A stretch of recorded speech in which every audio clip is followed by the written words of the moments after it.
Okay, welcome to all of you. आज फिर हम लोग हाजिर हैं अल्प्स एजुकेशन के ऑनलाइन यूट्यूब चैनल पर। चलिए, कल जैसे कि हम लोग पढ़े थे तो सारे शिक्षक भाई बहन आप हमसे जुड़ जाइए।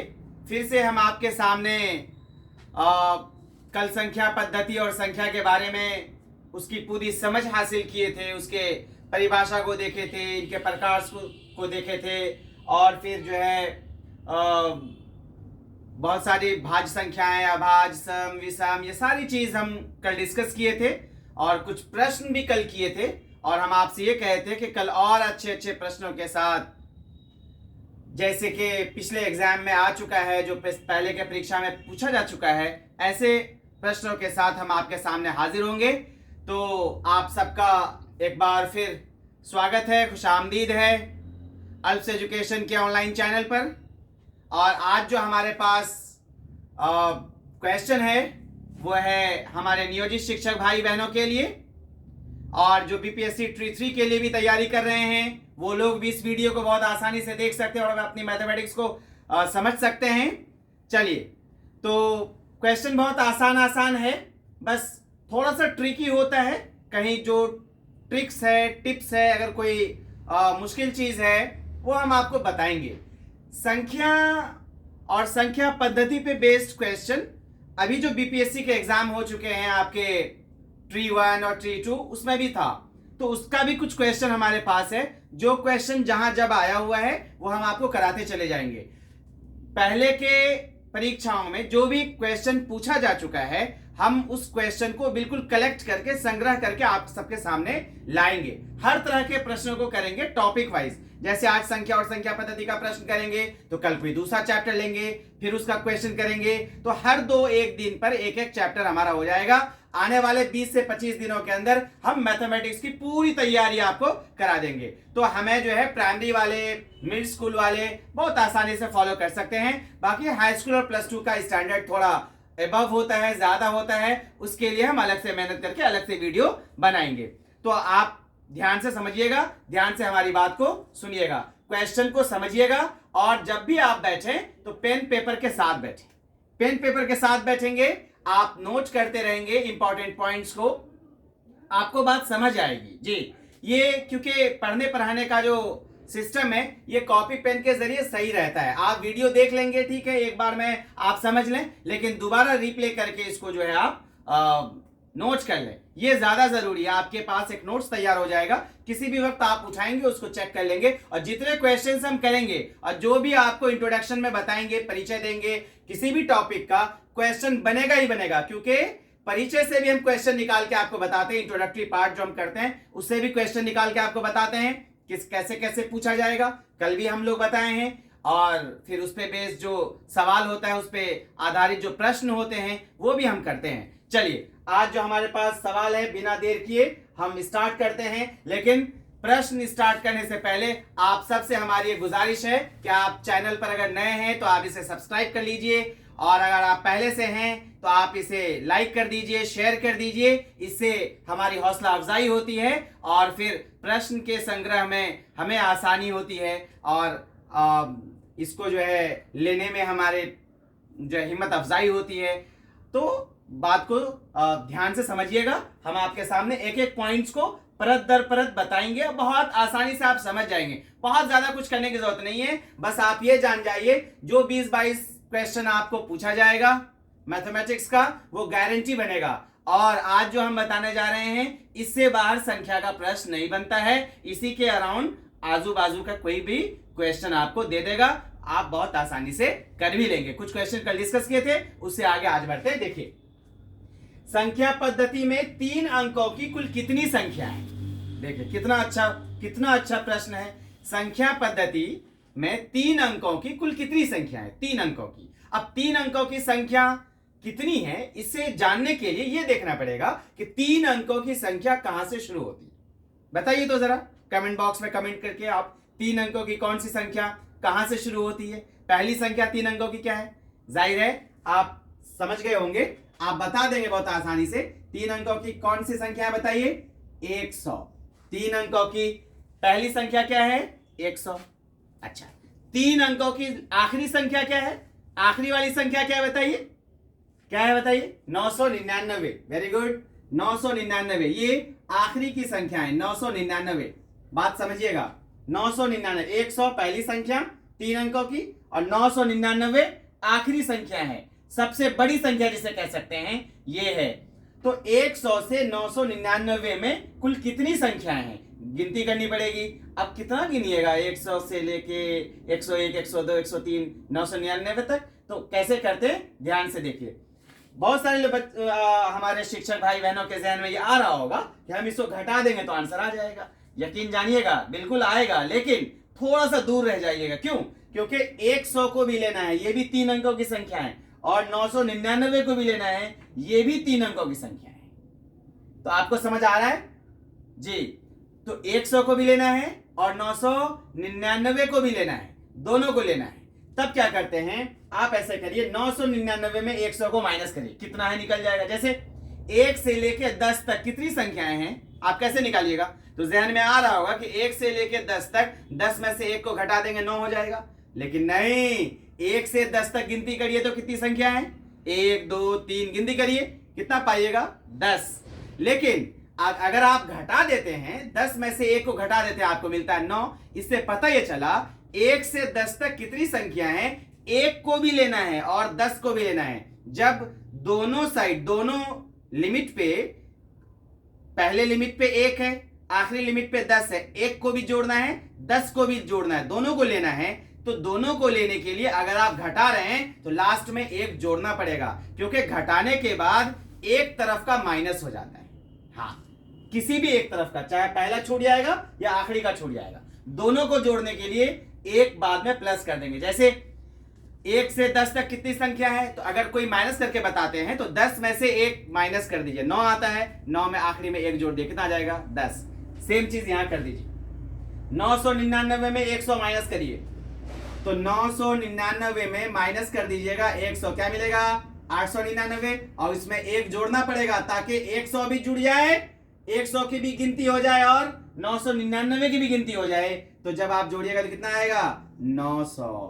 तो 3 अंकों की कुल कितनी संख्याएं हैं, तो आंसर क्या होना चाहिए 900। क्लियर है? आपको समझ में आ गया होगा जी? बहुत ध्यान से समझिएगा। अच्छा, और एक तरीका और है इसके निकालने का। आप ऐसे देखिए, 3 अंकों की सबसे बड़ी संख्या 999, तो 1 से लेके 999 तक कितनी संख्याएं हैं, इसका दूसरा तरीका बता रहे गिनती करने का। 1 से लेके 999 तक कितनी संख्याएं हैं, 999 है ना। तो 999 में 2 अंकों की सारी संख्याओं को माइनस कर दीजिए।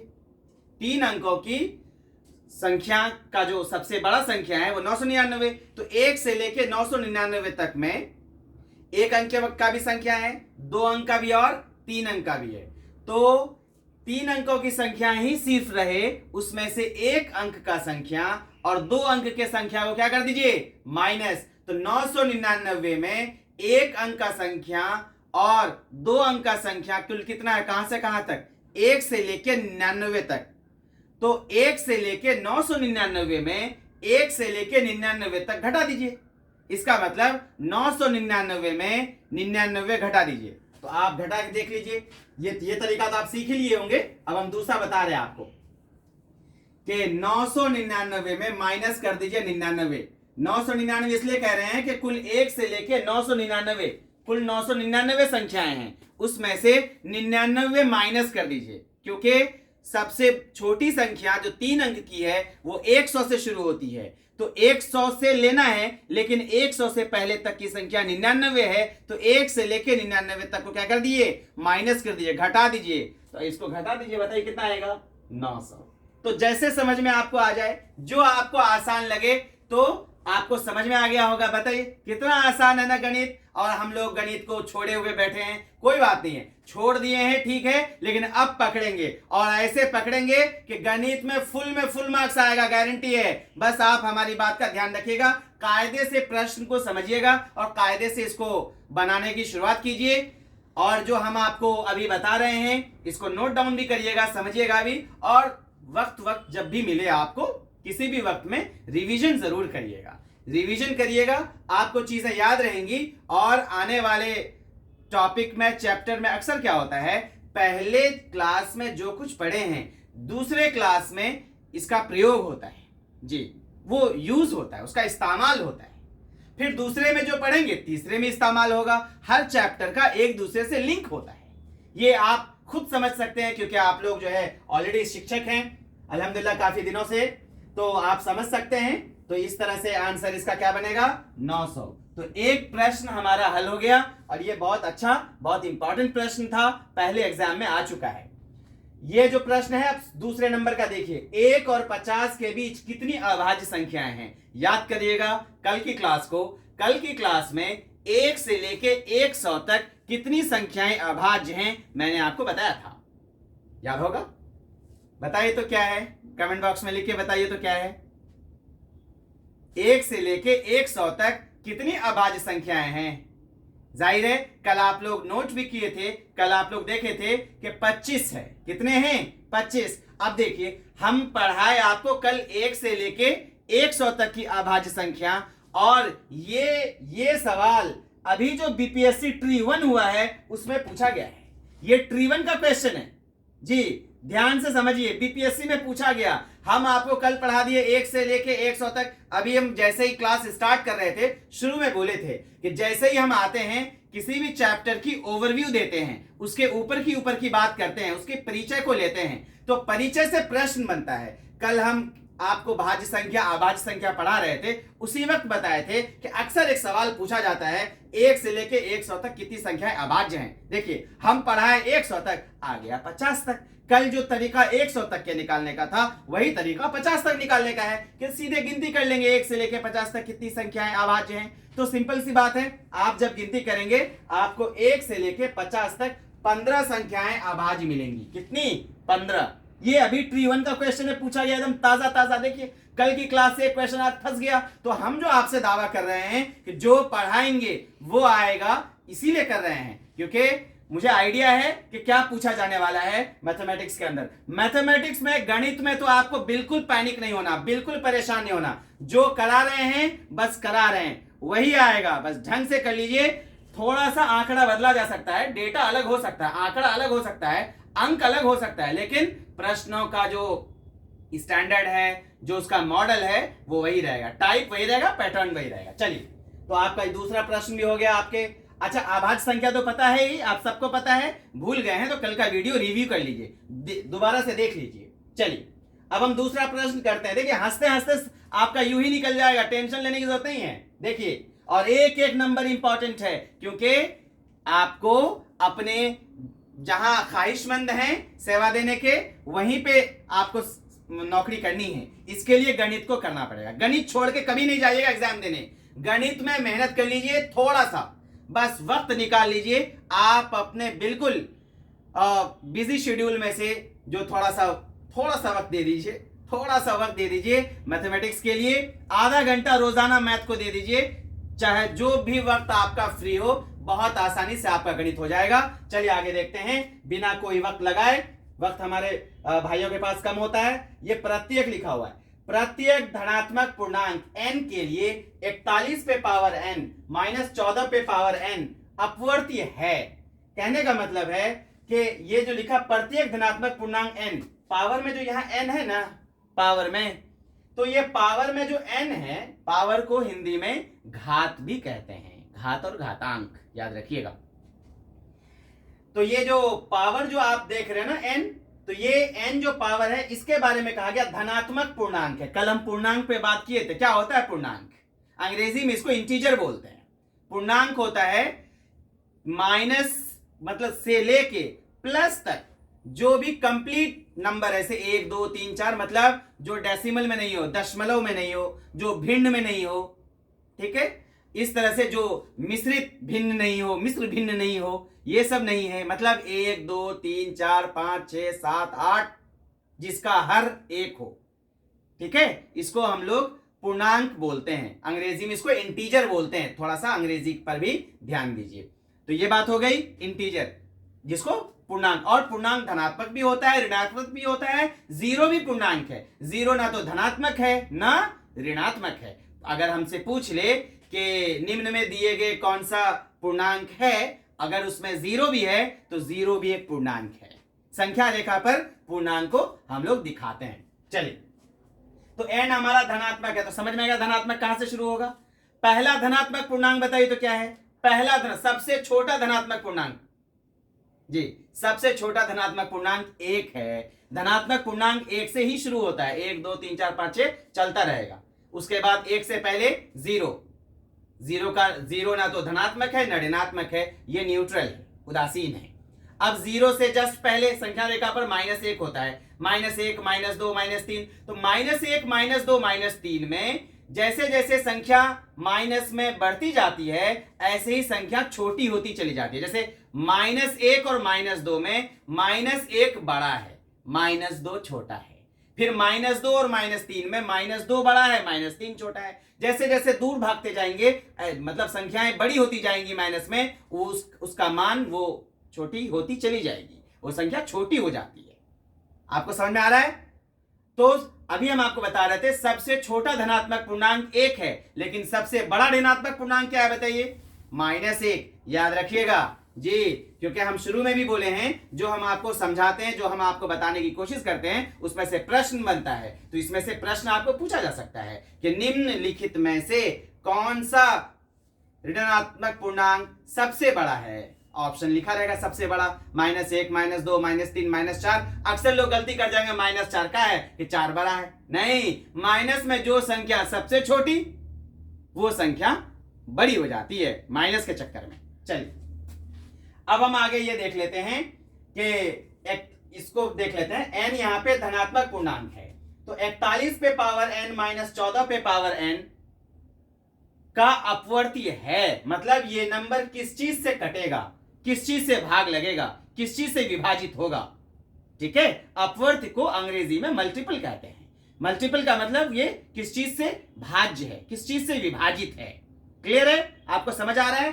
चलिए, अब हम देखते हैं। देखिए, बनाने के लिए टेंशन नहीं है, इसको हम लोग बिल्कुल आसानी से बना सकते हैं। कुछ नहीं, n की जगह पे क्या करेंगे, सुनिए, आप बोलिए, सोचिएगा कि सर बोल बहुत ज्यादा रहे हैं, आपको समझाने की कोशिश कर रहे हैं। हम बना दे तो इसको तो 5 सेकंड के अंदर इसको हम हल करके दिखा देंगे आपको, लेकिन हमको हल नहीं करना है, आपको गणित सीखना है। इसलिए थोड़ा सा इसकी आगे पीछे की चीजों को जानने से एकदम बिल्कुल चीजें क्लियर हो जाती है। इसलिए हम आपको थोड़ा सा समझाते हैं, सिखाते हैं कि देखिए, प्रश्न बनाना आसान काम है, लेकिन प्रश्न समझ में आएगा तब ना बनेगा। हम आपको समझाने के लिए धनात्मक पूर्णांक, ऋणात्मक पूर्णांक और ये सब बात कर लेते हैं। हर प्रश्न पे हम इस तरह का डिस्कशन करेंगे, आपको अच्छा लगेगा जी, आप बोर नहीं होइएगा। देखिएगा, मेरी क्लास बहुत इंटरेस्टिंग होती है, आप अगर आप ध्यान से सुनिएगा तो आपको अच्छा लगेगा। देखिए, इसी को चेक कर लेते हैं। तो अभी आपको बता रहे थे कि n धनात्मक पूर्णांक, ये प्रश्न कह रहा है n अगर धनात्मक पूर्णांक तो n की जगह क्या क्या ले सकते हैं।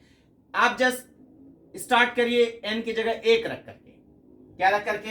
1। तो 41 पे पावर 1 -14 पे पावर 1, तो 41 पे पावर 1 होता है -14 पे पावर 41 पे पावर 1, 41 -14 पे पावर 1 14। तो 41 में से 14 माइनस कर दीजिए, 11 में से 4 माइनस करिएगा 7, और क्या है यहाँ पे बताइए, 3 बचा, 3 में 1 माइनस कर दीजिए 2, कितना आ रहा है 27। मतलब इन दोनों को माइनस करने के बाद क्या आया, अगर n की जगह पे 1 ले लेते हैं और इसको हल करते हैं तो क्या आ रहा है 27। मतलब अगर ये इसको हल करने पे 27 आएगा तो इसका मतलब ये संख्या 27 से कटेगा। किससे कटेगा? 27 से कटेगा पूरा पूरा। अच्छा, n की जगह अगर आप 2 लीजिए तो 41 दूना n पे पावर, सॉरी 41 पे पावर n की जगह पे 2 ले लीजिए तो 41 पे पावर 2 मतलब 41 गुना 41 माइनस 14 पे पावर 2 मतलब 14 गुना 14। तो 41 गुना 41 माइनस 14 गुना 14 करिए और काट के देखिए कि 27 से कटता है कि नहीं कटता है, आपको अंदाजा लग जाएगा। तो n पे पावर 1 लिए तो हम 27 आया, आप 2 पे भी लीजिए, 3 पे भी लीजिए, 4 लीजिए, 2-3 वैल्यू रख करके, 2-3 मान रख करके n का चेक कर लीजिए, आप 27 पाइएगा। क्या पाइएगा? 27। तो इसमें से आंसर देखिए क्या रहा है, किसका अपवर्त्य है, तो 14 का, 55 का, 27 का, किसका आंसर होना चाहिए 27 का। किसका होना चाहिए 27 का। तो 27 आ गया। हम n की जगह पे 1 लेकर के बनाए, आप क्या लेके बना सकते हैं 2, आप n की जगह 2 ले लीजिए, 3 ले लीजिए। जो n की जगह 3 लेंगे तो 41 3 बार गुना होगा, 41 गुना 41 गुना 41। 14 भी 3 बार गुना होगा, 14 गुना 14 गुना 14। दोनों को घटा दीजिए और तब 27 से भाग लगे, देखिए कटता है ना कटता है। तो सारी की सारी संख्याएं आपको ऐसी मिलेंगी जो 27 से पूरा पूरा कट जाएगा। क्लियर है? तो हम आंसर भी बता दिया। आंसर क्यों बताए? n की जगह 1 लेने से 27 आया, हम समझ गए कि 2 3 4 भी लेंगे तो क्या आएगा? 27 ही आएगा। चलिए ठीक है, तो ये बहुत अच्छा क्वेश्चन है। ये बीपीएससी में इस बार जो 6 to 8 का क्वेश्चन आया है उसमें है, बीपीएससी ट्री 2 का ये क्वेश्चन है। ट्री 2 6 to 8 में ये क्वेश्चन पूछा गया है। देखिए कितना अच्छा है। तो 1 to 5 6 to 8 वाले का लगभग एक ही टाइप का सिलेबस है, थोड़ा सा बस ध्यान देने की जरूरत है। आप ध्यान दीजिए, आपको अच्छा लगेगा। चलिए उसके बाद पढ़ते हैं। देखिए 3 कर्मागत प्राकृतिक संख्या इस प्रकार हैं। कर्मागत प्राकृतिक समझ रहे हैं? कर्मागत का मतलब होता है लगातार।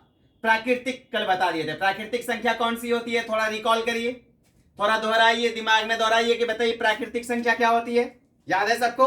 बिल्कुल, कल बताया था ना, गिनती करते हैं चेतना सत्र में, कहां से स्टार्ट होता है? 1 से। तो प्राकृतिक संख्या 1 से स्टार्ट होती है। 3 कर्मागत प्राकृतिक संख्या इस प्रकार हैं कि पहले का वर्ग, देखिए यहां सवाल देखिए, पहले का वर्ग कर दीजिए।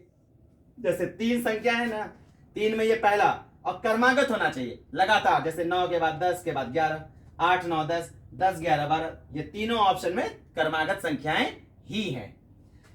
तो 3 कर्मागत संख्या इस प्रकार है कि पहले का वर्ग, जो पहला नंबर पहला संख्या है, इसका वर्ग कर दीजिए। वर्ग का मतलब पावर 2 होता है। वर्ग का मतलब क्या होता है? पावर 2। और घन का मतलब पावर 3। तो 9 पे पावर 2, तो 9 पे पावर 2 मतलब 9 गुना 9 81। पहले का वर्ग कर दीजिए, मतलब पहले का वर्ग चेक कर दिया या पहले का वर्ग कर दिया। और दूसरे तथा तीसरे के गुणनफल का योग, तो दूसरा और तीसरा का गुणनफल मतलब 10 और 11 को गुना करिए। 10 और 11, 11 ही 110, हाँ 110 का योग मतलब जोड़ दीजिए। तो 9 का वर्ग क्या होगा बताइए? 81 जोड़ 110 बराबर, अब जोड़ के देखिए कितना आता है। इन सबको जोड़ के देखिए कितना आता है। 81 10 91, ये आएगा 191। कह रहा है ऐसा करने पे योग 191 है। देखिए प्रश्न में लिखा हुआ है, क्या होना चाहिए? 191 है। वे क्या है? तो ऑप्शन से ही बन गया ना, पहले का वर्ग किए, दूसरे तीसरे का गुणनफल किए और योग कर दिए। कह रहा है योग 191, मेरा आ गया 191, तो यही वाला आंसर सही है। ऑप्शन से बना दिए। आप चाहिए तो इसको भी चेक कर लीजिए, कहीं ये भी आ जाए। जैसे 8 है, 8 का स्क्वायर क्या आएगा बताइए?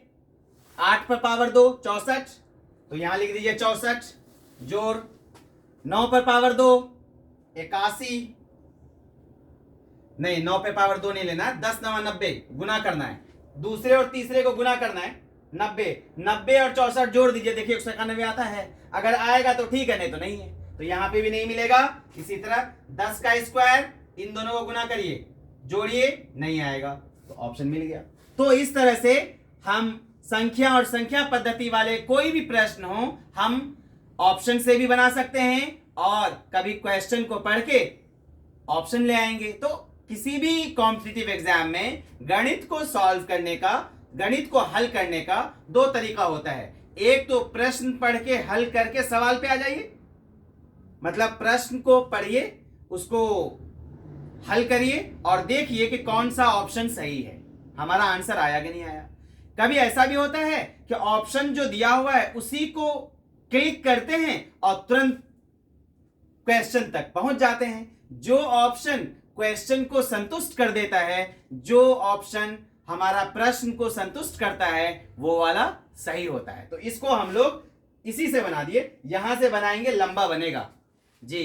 तो हमारे पास 1 मिनट होता है, कल बात किए थे 1 मिनट में 4 काम करना है, पढ़ना भी, समझना भी, इसको बनाना भी और फिर आंसर भी मार्क करना है, आंसर को निशान लगाना है। तो इसमें टाइम लगता है, इसलिए हम इसको ऑप्शन से बनाने सिखाए हैं। हर तरह के प्रश्न को पढ़ करके हम बताएंगे कि किस तरह के प्रश्न को कैसे बनाएंगे। ज्यादातर संख्या और संख्या पद्धति का जो भी प्रश्न होता है और रैखिक समीकरण का जो प्रश्न होता है वो ऑप्शन से बन जाता है।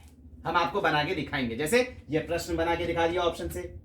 और अभी 41 पे पावर n वाला, इसको भी तो ऑप्शन से ही ना बनाया है कि ये दिया हुआ था, धनात्मक पूर्णांक लेना था, हम एक एक करके n की जगह 1 रखा, 2 रखा, 3 रखा, देखा कि सब संख्या जो आ रही है वो किससे कट रहा है, जिससे कट रहा है वही उसका आप पढ़ते हैं। चलिए, तो इस तरह से हम लोग ये कुछ प्रश्न किए हैं और हमारे पास कई सारा प्रश्न है, हम और प्रश्न को लेते हैं।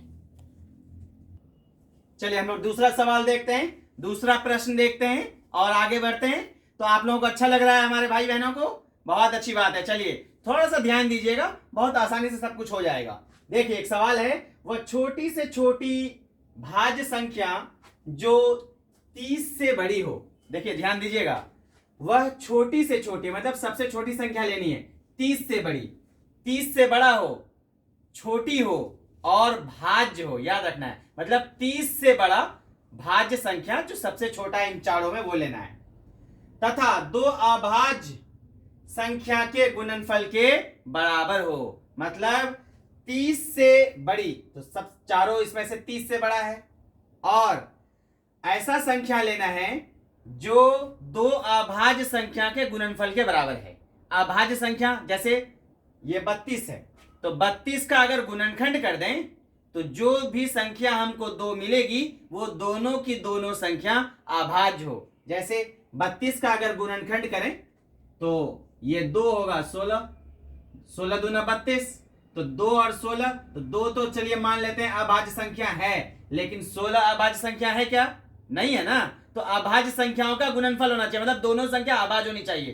तो इसमें 2 अभाज्य है लेकिन 16 अभाज्य नहीं है। अच्छा 2 के बारे में कल एक बात और भी बताए थे, बताइए तो क्या बताए थे, थोड़ा सा याद कीजिए तो कल की क्लास। 2 अभाज्य है लेकिन एक और है, 2 सम अभाज्य है, यही एक अभाज्य संख्या है जो सम है, ठीक है। हाँ तो ये बात तो ये हो गई, तो ये तो है नहीं क्योंकि 16 अभाज्य नहीं है। अब 33 में आते हैं, 33 का गुणनखंड, तो 11 तिया 33, 11 तिया 33, तो 3 भी अभाज्य और 11 भी अभाज्य, मिल गया ना। मतलब 30 से बड़ी है और 2 अभाज्य संख्याओं का गुणनफल 33 आ रहा है, तो ये हमारा सही है। और आगे भी चेक कर लेते, जैसे 34 को अगर हम लोग करें तो 17 दूना 34, अब देखिए ये 2 आएगा और ये 17, तो 2 भी अभाज्य संख्या है और 17 भी अभाज्य संख्या है, तो ये 34 भी 2 अभाज्य संख्याओं का गुणनफल हो रहा है। लेकिन हमसे सवाल क्या पूछा गया था, 33 भी हो सकता है, 34 भी हो सकता है, लेकिन जो प्रश्न था कि छोटी से छोटी संख्या, तो 33 और 34 में क्या आएगा आप ही बताइए, छोटी कौन है, जो छोटी है वही ना होगा, तो 33 छोटा है तो 33 होगा। तो ये होते हुए भी नहीं है क्योंकि प्रश्न में छोटी से छोटी कह रहा है। चलिए 35 को चेक करते हैं, 35 का गुणनखंड करें तो 5 और 7, 7 पचे 35, तो 5 भी अभाज्य और 7 भी अभाज्य हो रहा है 35, तो ठीक है। लेकिन फिर ये तो छोटी नहीं है ना, हमको सबसे छोटी संख्या लेनी है 30 से बड़ी, 30 से बड़ा छोटी से छोटी, तो क्या आना चाहिए 33, तो ये भी सही नहीं और ये भी सही नहीं। तो आपका क्लियर हो रहा है कॉन्सेप्ट, हम बता रहे हैं। चलिए बहुत अच्छी बात, अच्छा लग रहा है, हमको भी पढ़ाने में बहुत एनर्जी फील हो रहा है, बहुत एनर्जेटिक फील कर रहे हैं। बस आप समझिए बस, और हमारे लिए बड़ी बात कुछ नहीं हो सकती कि आप मैं 100% मार्क्स 100% नंबर आपके आए गणित के अंदर, और आएगा पक्की बात है। आप बस फॉलो करते रहिए, हमारे साथ साथ चलते रहिए, लेकिन रेगुलर चलिएगा, रेगुलर कोशिश करिएगा पढ़ने की। ये नहीं कि आज पढ़ लिए अब 2 दिन बाद वीडियो उठा के देख रहे हैं तो पहले 1 दिन 2 दिन का जो भी वीडियो देखे वो भूल के खत्म हो गया, क्योंकि अब आपके पास बहुत ज्यादा समय नहीं है, समय कम है, काम ज्यादा है। जी कर लेते हैं, बस काम हमको करना है, आपको थोड़ी कुछ करना है, हमको आपको पढ़ाना है। बस आपको घर बैठे थोड़ा सा वक्त निकाल के आधा घंटा गणित को दे देना है, बस हो गया। आधे घंटा में तो गणित दह जाएगा बस। चलिए आगे देखते हैं। आगे है ये 2 अंकों वाली एक संख्या में इकाई स्थान का अंक दहाई स्थान के अंक से 2 अधिक है। हाँ मतलब 2 अंकों की संख्या है, इकाई का अंक जो है वो दहाई से 2 ज्यादा है, यही ना कह रहा है। देखिए इकाई स्थान का अंक दहाई स्थान के अंक से, ये इकाई है, ये दहाई, इकाई का अंक दहाई से 2 अधिक है। तो बताइए इकाई 7 है, दहाई 5 है, तो 7 5 से 2 ज्यादा है कि नहीं है। तो यहां हमारा कांटा रुकता है, एक शर्त इस पे पूरा हो रहा है। पहला लाइन यहां लग रहा है, इस पे चेक करते हैं। पहला लाइन यहां पे इकाई में 5 है, दहाई में 7 है। तो प्रश्न था इकाई का जो अंक हो वो दहाई के अंक से 2 ज्यादा हो, लेकिन यहां तो 2 कम हो रहा है। यहां देखिए ये 4 है, इकाई के स्थान पे 4 है इकाई का अंक, दहाई का अंक 8 है, तो यहां तो 4 कम ही है, ज्यादा की तो बात ही छोड़ दीजिए। फिर यहां देख लीजिए इकाई का अंक दहाई के अंक से 2 ज्यादा है, यहां भी 2 ज्यादा है और यहां भी 2 ज्यादा है। तो ये 2 ऑप्शन तो कतई नहीं हो सकता है, बी और सी। हाँ, ए और डी ये संभव है, मुमकिन है कि चाहे ए हो जाए या डी हो जाए। तो जब हमारा ऑप्शन से हम किसी सवाल को, किसी प्रश्न को करने की कोशिश कर रहे हैं और एक शर्त जो हम एक लाइन पढ़े, उस एक लाइन पर एक से ज्यादा ऑप्शन क्वालिफाई हो रहा है, एक से ज्यादा ऑप्शन आ रहा है, तब हम दूसरा शर्त को भी लगाते हैं। दूसरा शर्त यह है, देखिए, यदि दोनों अंकों का योग 12 हो, अब जो दोनों अंकों का योग कितना होना चाहिए? 12 जी। अब ये 5 और 7 था, दोनों अंक को जोड़िए, 5 7 12 हो रहा है। तो यहां दोनों चीज, दोनों शर्त लग रहा है, लेकिन यहां दोनों को जोड़िए तो 5 और 3 8 हो रहा है, 12 तो नहीं हो रहा है। इसका मतलब ये भी सही नहीं है। तो कौन सा सही हो गया? ए नंबर। अभी हम आपको बता रहे थे कि प्रश्न को पढ़ेंगे, प्रश्न को हल करके कभी उत्तर तक पहुंचेंगे, कभी उत्तर ही से प्रश्न तक पहुंच जाएंगे।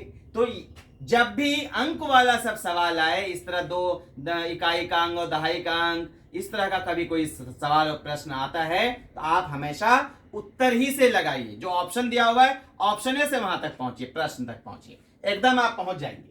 चलिए अब दूसरा सवाल देखते हैं। निम्नलिखित में से कौन सा कथन असत्य है? देखिए, तमाम शिक्षक भाई बहनों से हम एक बहुत दरखास्त करेंगे, ये हमारा रिक्वेस्ट होता है आपसे कि आप प्रश्न को ध्यान से पढ़िए। अक्सर लोग जल्दबाजी में क्या करते हैं, वो क्या पढ़ेंगे, निम्नलिखित में से कौन सा कथन सत्य है, जबकि क्या लिखा हुआ है? असत्य है। पर्सनली हम तो बहुत ज्यादा गलती कर चुके हैं इस तरह के प्रश्नों को पढ़ने में। जल्दीबाजी में एग्जाम में लोग रहता है, काफी ज्यादा दबाव में रहता है, पसीना अलग जाड़े के मौसम में भी छूटता है, तब क्या होता है, वो निम्नलिखित में से कौन सा कथन कभी रहेगा सत्य नहीं है। लीजिए, अब ऑप्शन सत्य नहीं के हिसाब से दिया हुआ है, मेरे जहन में रह गया कौन सा कथन सत्य है, वो सत्य लगा के चले आए। आते ही यहाँ पे अरे बाद में याद आता है। तो ये इसलिए ये कदम लिए कि इस तरह का प्रश्न अक्सर आता है। जब भी कथन वथन सत्य असत्य ये सब बात पे रहे, तो आप देख लीजिए सत्य है पूछा गया कि सत्य नहीं है पूछा गया, या सत्य है कि असत्य है, तो इस तरह का देखने की जरूरत है इसको। तो ये जो कथन नीचे दिया हुआ है, कौन सा कथन असत्य है, जब भी इस तरह का रहे तो आप क्या कीजिएगा, सवाल में ही निशान दे दीजिएगा कि हमको निकालना क्या है, असत्य निकालना है। चलिए चेक करते हैं। पाई एक अपरिमेय संख्या। देखिए, तमाम हम अपने भाई बहनों से कहेंगे कि आप इस एक सिंबल है, ये एक चिन्ह है, इस चिन्ह को पहचानिए। ये जो चिन्ह है, इस चिन्ह को हम लोग पाई कहते हैं। क्या कहते हैं? पाई। हाँ, पाई एक अपरिमेय संख्या होती है, याद रखिएगा।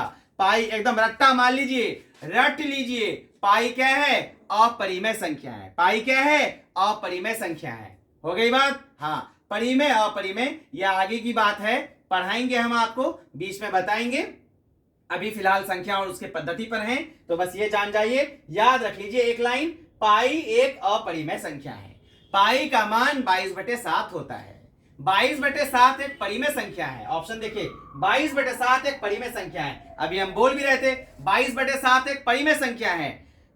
पाई का मान 22/7, 22/7 एक परिमेय संख्या है, पाई एक अपरिमेय संख्या है। कारण लंबा है, अभी उस पर नहीं जाएंगे, नहीं तो क्लास लंबी हो जाएगी। बस आप ये याद रखिए, पाई अपरिमेय, उसका मान 22/7 परिमेय है। चलिए, तो ये भी सही है, पाई एक अपरिमेय है, ये भी सही है। हमको असत्य निकालना है जो सही नहीं है। देखिए, -1 सबसे बड़ी ऋणात्मक पूर्णांक है। अभी क्लास की स्टार्टिंग में ही हम आपको बताए थे कि सबसे बड़ा ऋणात्मक पूर्णांक कौन सा है। शुरू में बोले तो यहां से प्रश्न बनता है। देखिए, एक प्रश्न के ऑप्शन में दिया हुआ है, तो समझिए प्रश्न ही है।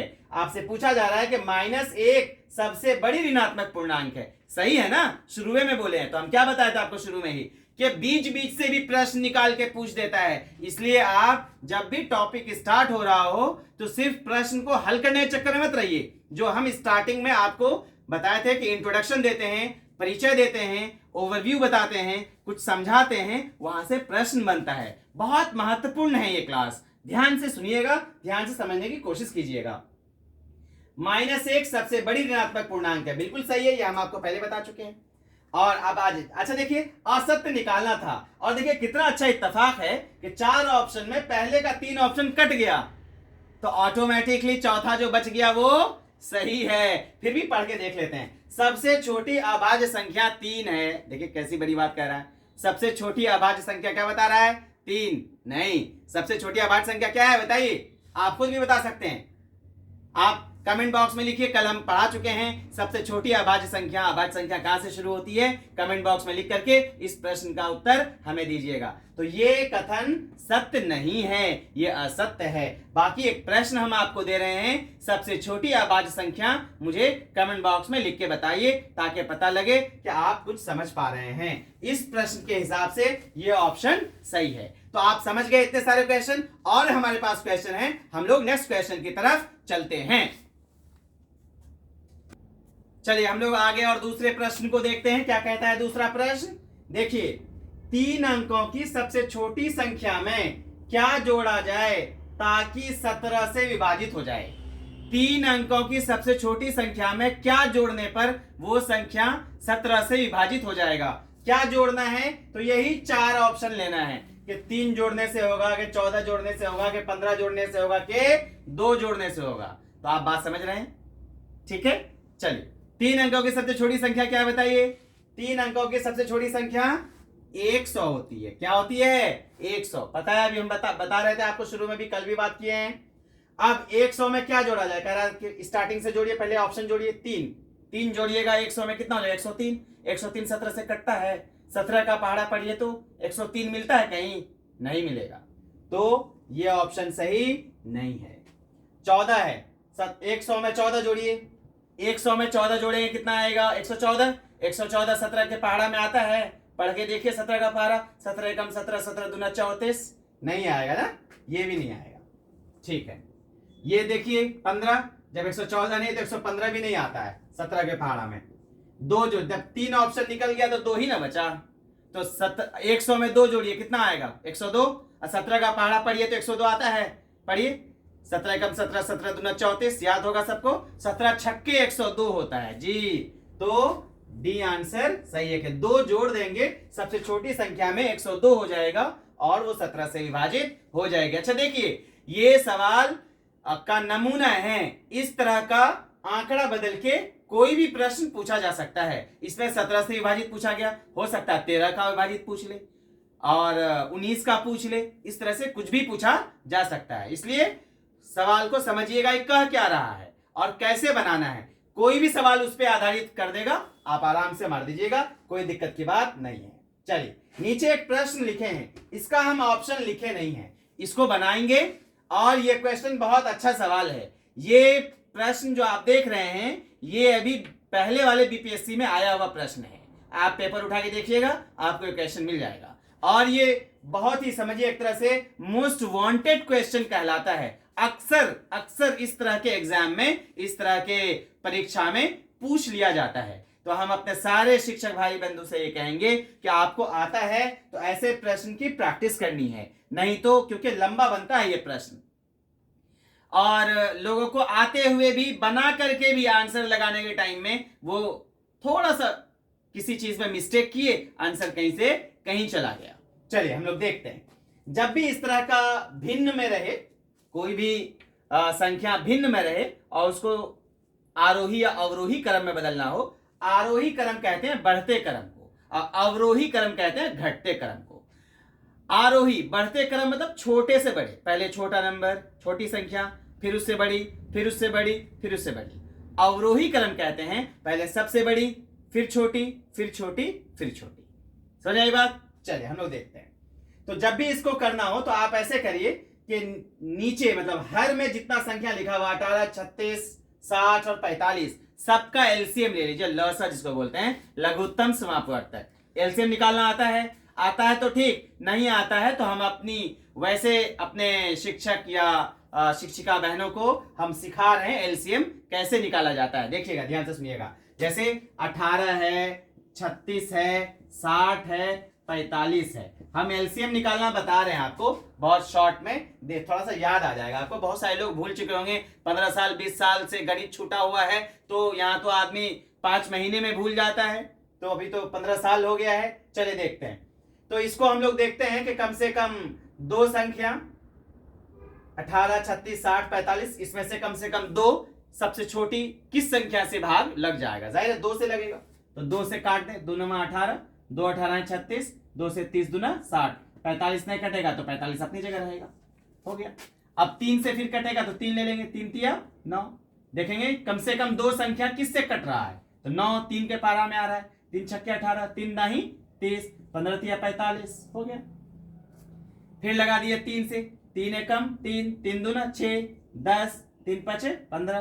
फिर लगा दीजिए इसको कम से कम 2 से, 2 एकम 2, 2 पंचे 10, फिर 5 से लगा दीजिए, 5 एकम 5, 5 एकम 5, और ये तो 1 है। अब बस सारे संख्याओं को गुना कर दीजिए, जो आया वही एलसीएम है। देखिए 5 से 5 दूना 10, तिया 30, तिया 90 दूना 180, तो एलसीएम कितना आ रहा है, लसा 180। ठीक है।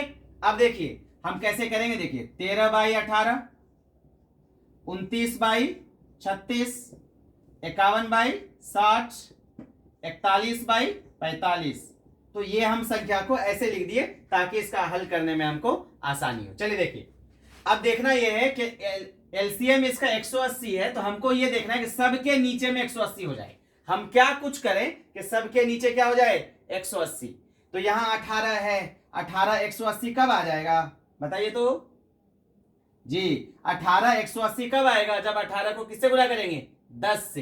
तो 10 से नीचे भी गुना करेंगे तो 10 से ऊपर भी। ऊपर जब 10 से गुना करेंगे तो 13 दाही 130, ऊपर हो जाएगा 130, और नीचे 18 दाही 180। समझ में आ रहा है, कोई दिक्कत नहीं है, ठीक। अब यहां देखिए हमको यहां पे 180 लाना है, 36 है, 36 को किस चीज से गुना करेंगे, 180 आएगा, करके देखिए। 36 पंचे मेरे ख्याल से 6 पंचे 30, 5 15 टेढ़ा, 36 पंचे, तो 29, उस 29 को भी 5 से गुना करेंगे, 29 पंचे तो 9 पचे 45 के 5, गुना करना डायरेक्ट आता है तो ठीक है, तो गुना कर लीजिएगा, क्योंकि ऐसा सवाल गलत नहीं होता है। बनाने का तरीका मालूम है, झट से बना के रख दीजिएगा, और आता ही आता है, आता ही आता है। अभी बता दे बीपीएससी पहला वाला जो हुआ उसमें ये प्रश्न है, ऐसे ही प्रश्न दूसरे वाले में भी आया है, इसलिए फंसिएगा नहीं।